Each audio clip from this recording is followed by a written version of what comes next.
Hello there. Show opens with 3 spooky witches being cryptic and creepy. Thunder, lightning, or rain. Well, I can do next Tuesday, when the hurly-burly's done and the battle's lost and won. That will be ere the set of sun. Where is the place? Upon the hearth. There to meet with Macbeth. But then it immediately cuts over to a war zone with a captain telling the King Duncan, and some other guys who were there about how badass Macbeth and Banquo were, describing exactly how Macbeth won the battle. Up to. Like Valor's minion carved out his passage till he faced the slave. Where then he shook hands nor bade farewell to him till he unseened him from the nave to the chops and fixed his head upon the battlement. Oh, valiant cousin, worthy gentleman! Duncan sends a guy, get surgery, get yourself taken care of, bro. You need help. When a messenger shows up and is like, haha, we were betrayed by the Thane of Cawdor, and King Duncan's like, that guy, kill him, and give all his stuff to Macbeth because he won this battle for it. It's like, will do, see ya. Witches are back up, plotting murder, like you do. And then Macbeth and Banquo pop up, and they're just like, yo. And then the witches... Macbeth, hail to thee, Thane of Gambis. Macbeth, hail to thee, Thane of Cawdor. All hail, Macbeth! That shalt be king hereafter. Banquo is extremely suspicious, which, fair, totally fair. These ladies popped up out of nowhere and vanished immediately after. Macbeth is, confused and wait, I want to hear more, tell me more. But then the witches, vanish. Oh, great. 2 guys show up, I'm pretty sure they're Thanes, but there's so many Thanes in this show. They're not really all that important.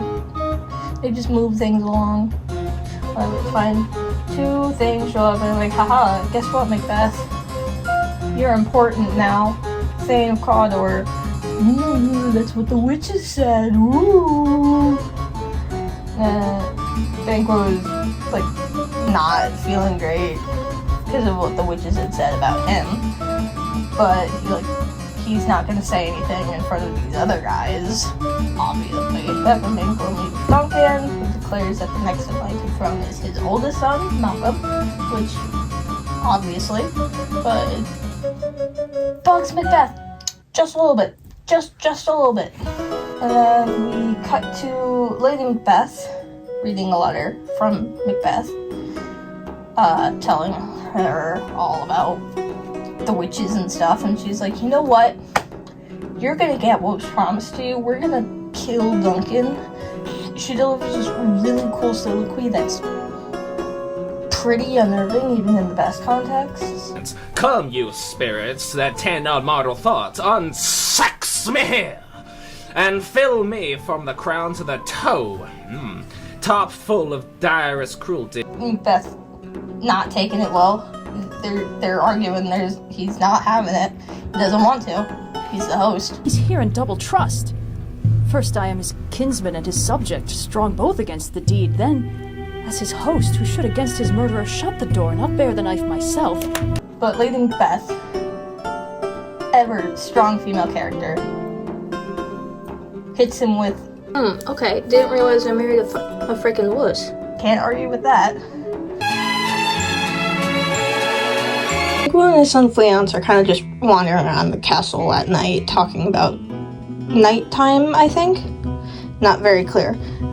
When Macbeth shows up and the 2 men chat about the witches, Beth totally has not been thinking about what they said at all. Definitely not. Banquo doesn't really trust that, but he leaves anyway. Almost as soon as he does, Macbeth hallucinates. Is this a dagger I see before me? The handle toward my hand. Come, let me clutch thee. The dagger scene is very representative of his very sharp sudden delve into madness, murder, and all that stuff. It's fun. Beth takes this as a sign and goes to murder Duncan off screen like a coward. Anyway, meets up with Lady Macbeth in the hallway, and Macbeth is like, I've done it. We're good. We've done it, and immediately proceeds to have a crisis of faith and morality, and just straight up not having a good time. Lady Macbeth yells at him for bringing the murder weapons back with him, which he shouldn't have done. He was supposed to leave them with who they were going to frame for the murder, the guards, which was who Lady Macbeth had gotten drunk, so they couldn't guard properly. Macbeth, still having a crisis of everything. Why'd you bring the weapons back? I don't know, man, I panicked. Well, go put them back then. I can't, I've seen things. I'm traumatized now. I have to do everything myself. Like, girl bossing. And then she comes back covered in blood too because she had to smear blood all over the guards. By the time she comes back, someone starts knocking at the door. They panic, go wash up, go pretend to have been asleep the whole time. We don't know what happened, we swear. Very ye old doorman, very drunk, takes forever to open the gates to Macduff. And another guy named Lennox, who's semi-important. Macbeth shows up and is like, yo, you guys woke me up with all that knocking, what's up? And Macduff is like, well, the king asked me actually to come wake him up. Macbeth's like, well, his bed's over that way, his room's that way, go wake him up. He's definitely in there, alive, definitely. He almost immediately comes back out screaming about the king being dead. Awake, awake, ring the alarm bell! Murder and treason! Banquo and Donalbain, Malcolm, awake! Shake off this downy sleep, death's counterfeit, and look on death itself! Up, up, and see the great doom's image! Malcolm, Banquo, as from your graves, rise up and walk like sprites to countenance this horror. Ring the bell! Lady Macbeth shows up and is like, what's going on? Macduff is like, I'm not gonna tell you, you're a lady. But as soon as Banquo shows up, he goes back to yelling about murder in front of the lady who he didn't want to yell about murder to. Good job, my dude. Duncan's sons show up and start panicking, and Macbeth comes back with news that the guards had done it, and like, I had to kill him. Sorry. Macduff gets pretty suspicious of that, but Lady Macbeth distracts him by fainting. Help me! Oh, help me! It's home! Look to the lady. And Malcolm and Donalbain, Duncan's sons, decide to split up so they don't get killed next. Malcolm's going to England. Donalbain vanishes for the rest of the show. That leaves Macbeth as next in line to the throne. He does. Macduff doesn't go to the coronation. Enter Banquo, talking about how the witches had been correct in Macbeth's future, so he'll be right in his, or more accurately, how he will be the father of kings, though he himself will not be king. Enter Macbeth. His monologue is like, I can't say this around Macbeth, he ain't doing too great. Beth invites him to dinner while asking a bunch of very, very suspicious questions. Banquo leaves to prepare, and Macbeth reveals he's planning to murder Banquo by hiring murderers to follow him and Fleance on their way to the party. They're heading over, they get jumped. I wasn't expecting to be murdered tonight. It was having, oh, treachery! Fly! Good flames, fly! Fly! Fly! Thou mayst revenge, O slave! Cut to the banquet Macbeth is hosting with the lords. Murderers report back with the news that Fleance has survived, which freaks Macbeth out more than a little. He's mostly able to keep his cover. He's fine. totally fine. That is until Banquo's ghost shows up and absolutely wrecks Macbeth's mental health, especially since no one else can see him. Everyone thinks the king has gotten crazy. Lady Macbeth is slowly realizing that her husband killed his best friend and is getting everyone out. So Beth basically tells the ghost, "Come at me, bro," and then the ghost vanishes. A few days later, some guys talking smack about King Macbeth, and they reveal Macduff is in England, so good for him.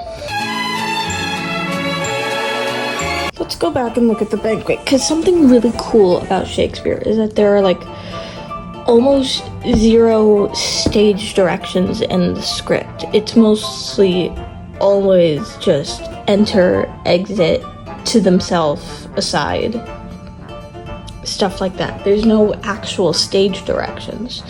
So when shows like Macbeth become movies, the directors take their own angle with the direction, which means that the same scene can look different in different shows, and it's honestly really interesting. So I'm gonna use the version from the 70s and the version with Sir Patrick Stewart, because those are the ones we watched in class and I like those ones. So in the 70s version, Banquo appears in a seat as if he's one of the guests, and his ghosty form takes multiple different forms, going from ghastly pale to bloody to traditional ghosty kind of thing. And it's really cool because in almost each shot he's reaching out to Macbeth. He wants him to see what he's done and change back to the man he knew, his friend. And it's actually pretty sad to think about it that way. And then in Sir Patrick Stewart's version, Banquo is drama queen peak, and I love it. He walks in and stares Macbeth down, seeing the man that Macbeth has become, and is like, this won't last forever. Enjoy it while you can. And then vanishes. And I just find that difference fascinating. Act 4 speedrun, let's go. Witches are back there brewing up something for Macbeth. When he arrives, witches summon up some ghosts. One tells him look out for Macduff, another tells him be bloody, bold, and resolute. Laugh to scorn the power of man, for none of woman born shall harm Macbeth. He descends.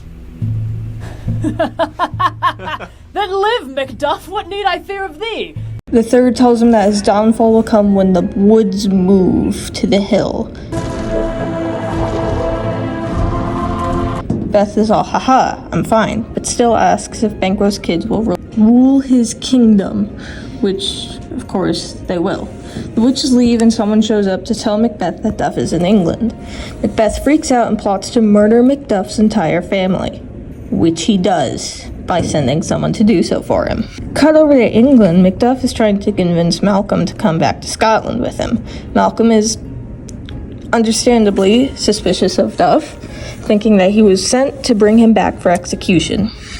Trying to make himself look worse than Macbeth, he tests Macduff to see how his loyalties really lie. Macduff ends up having a bit of a crisis, but Malcolm backtracks and agrees to come fight for Scotland. Messenger arrives with the news of Macduff's family being dead, which only strengthens Macduff's anger at Macbeth. Lady Macbeth has turned out to be going crazy, and doctors are very much not sure of what to do about that. Macbeth, meanwhile, keeps getting people reporting to him about how the battle's going. This quickly gets annoying as he snaps one of the best insults I've ever heard. The devil damn thee black, thou cream-faced loon! Where goest thou, that goose look? Guy tells Macbeth that there's also 10,000 English forces going around, and Macbeth kicks him out and calls for his armor. He also tells a doctor to cure his wife of crazy, which I don't think that's gonna work, man. Malcolm and his army meet up in Burnham Wood, where Malcolm has the genius idea to have everyone carry around pieces of the wood with them so that they're moving camouflage. Ooh. Lady Macbeth dies off screen, and Macbeth doesn't seem to be doing all that great. Then another messenger comes in and tells Macbeth that he was keeping an eye on Burnham Wood and it started to move. Macbeth, understandably, freaks out.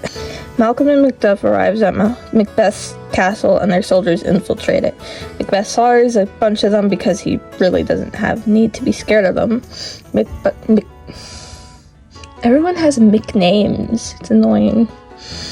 Macduff and Macbeth meet up in battle and have a really epic, dramatic fight. Sir Macduff. Turn, hellhound! Turn! Of all men else I have avoided thee, but get thee back! My soul is too much charged with blood of thine already. They fight for a while, but Macbeth shows his hand, boasting that Macduff can't harm him, to which Macduff replies, Despair thy charm! And let the angel whom thou still hast served tell thee Macduff was from his mother's womb untimely ripped. And they continue fighting off screen. Cut to Malcolm and crew mourning the dead soldiers. They realize Macduff is missing and think they have also died. When Duff walks in with Macbeth's head, Malcolm is crowned King of Scotland and everything is put right. The end.